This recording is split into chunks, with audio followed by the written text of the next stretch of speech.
Hello and welcome to this history tutorial on the growth in support for the Nazi Party between 1929 and 1932.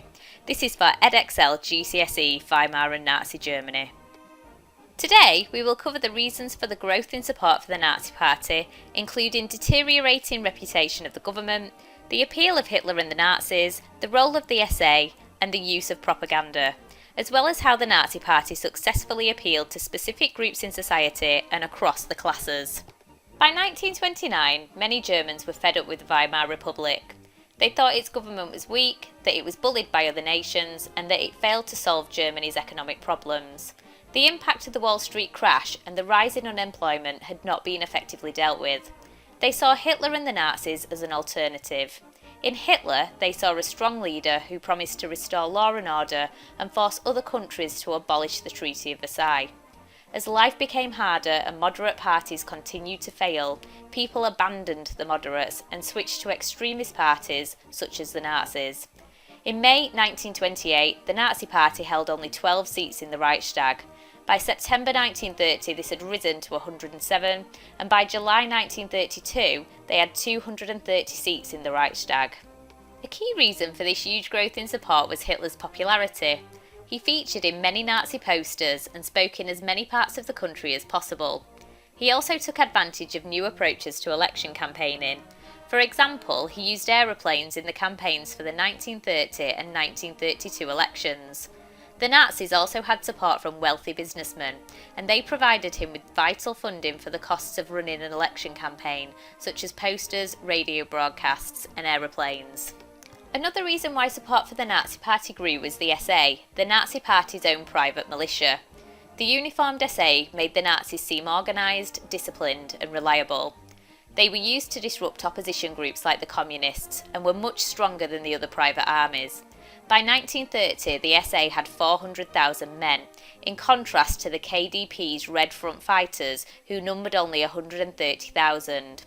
Armed and uniformed SA tore down opposition posters, intimidated their candidates, and disrupted their rallies. The Nazis quickly recognised the value of the media and how they could use propaganda to increase their support.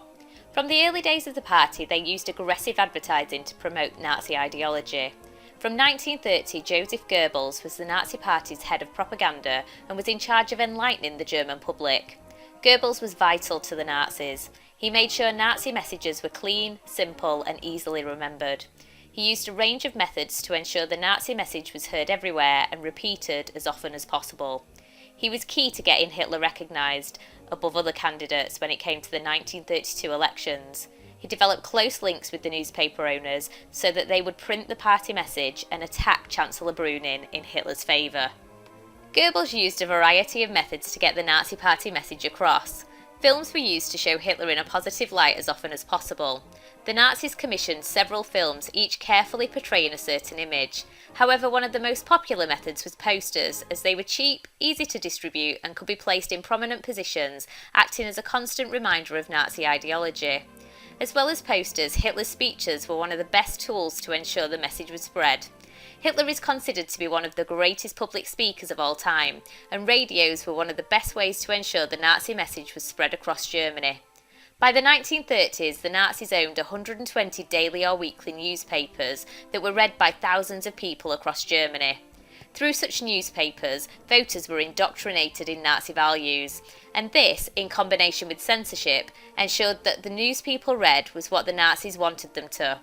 Nazi Party members even wrote many articles for the press, ensuring the message was always positive.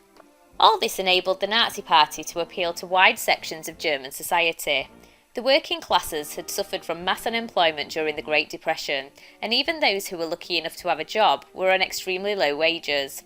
They were attracted to the Nazi Party by the slogan, "Work and Bread." Farmers, many of whom had gone bankrupt and lost land, were also attracted to the Nazi Party by the slogan, "Blood and Soil." They also appealed to the middle-class business owners, who were selling less goods and so could no longer employ as many workers, and were worried about the power of the trade unions and the communists. Even some of those in the upper classes supported the Nazi Party, as they were ashamed at what their country had become and wanted Germany to be a leading nation again. Like the middle classes, they too were worried about the communists and what it would mean for their wealth.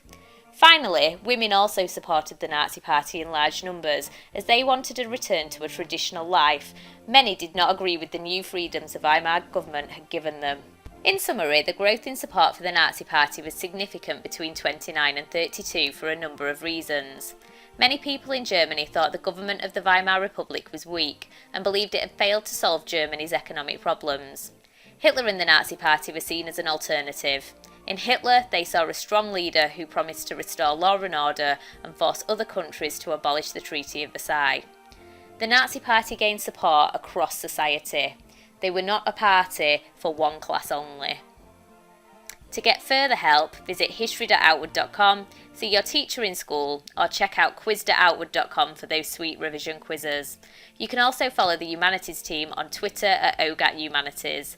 Until next time, that was a little bit of history.